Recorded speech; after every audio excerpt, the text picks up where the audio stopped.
Welcome back to part 2 for loose free painting of a landscape, in this case the little scene of Donegal which I had started. I hope you enjoyed trying your loose free painting, whether you tried this one or whether you tried something on your own. Now, as I said to you the last day, what we're going to do today is I'm going to work on the idea of just bringing all the various different parts of this piece together to form that feeling of singularity. I'm going to take my larger brush and I'm just going to soften some of these effects down a little, so almost blending in, just to get a little bit more gentility into my background. So as if there's almost rain in the background here, but there's a certain softness of the sky coming down, so the highlights are mostly into this space behind the bush. Dry that off again. Make sure it doesn't interfere with my lights, and I'm going to just blend a little of the lights in the background here.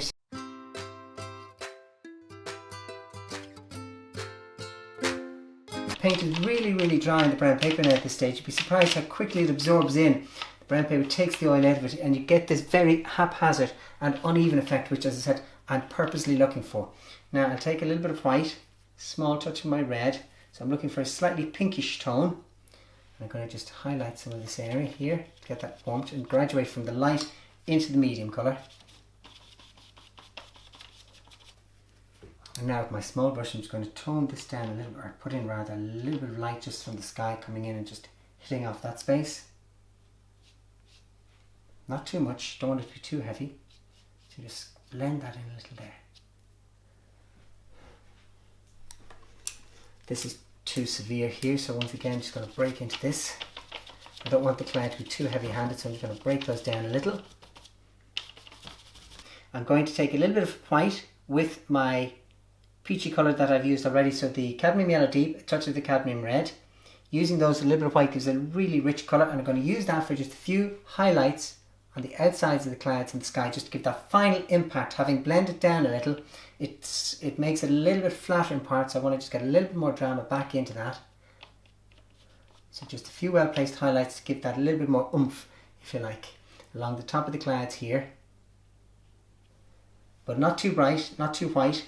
You need a little bit of cadmium yellow and red so that it's not too heavy handed. When you look at the tops of the branches, when they're up against the light, they become much more faint in this space. It's as if the light has the ability to come around the outside of the branches and envelop them in light. So those that are directly against the light become much softer, much more transparent. So just up into this space, I'm going to bring in a lot more brightness into those ideas. So with a little bit of liquid and some of the light red, I'm just going to put in some of these highlights on the branches, just coming up from here. And it really helps to convey the feeling of the transparency against the feeling of sunlight. Brashness. Keep those very slim. Those tiny branches at the top need to be much smaller and thinner, so you don't want to have them too heavy. You can let some of that come down into those spaces, and it gives, as I said, a broader feeling of the light, the transparency of the light against those spaces.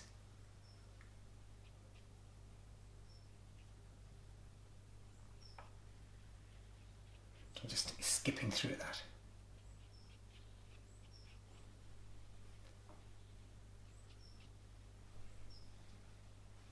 I'm just adding in one or two little details onto the hill in the background, just to give a little bit more distance and suggestion of detail.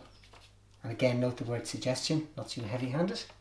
Here and there, and one or two little scratchy bits throughout.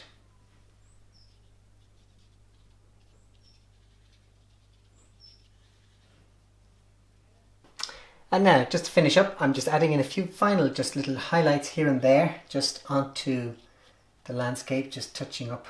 As the light comes in from the right hand side, I'm going to just bring in one or two little bits of extra brightness here and there, just to give a sense of focus to that feeling of light coming through into these spaces. Just touching very gently, nothing too heavy handed.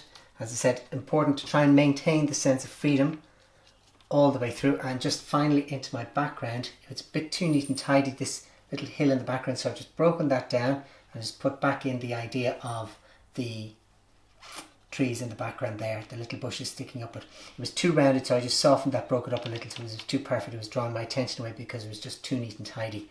So I just put in one or two bits there just to break that up and give it a little bit more haphazard to it, so it's not quite so rigid and quite so perfect. Just soften those a little.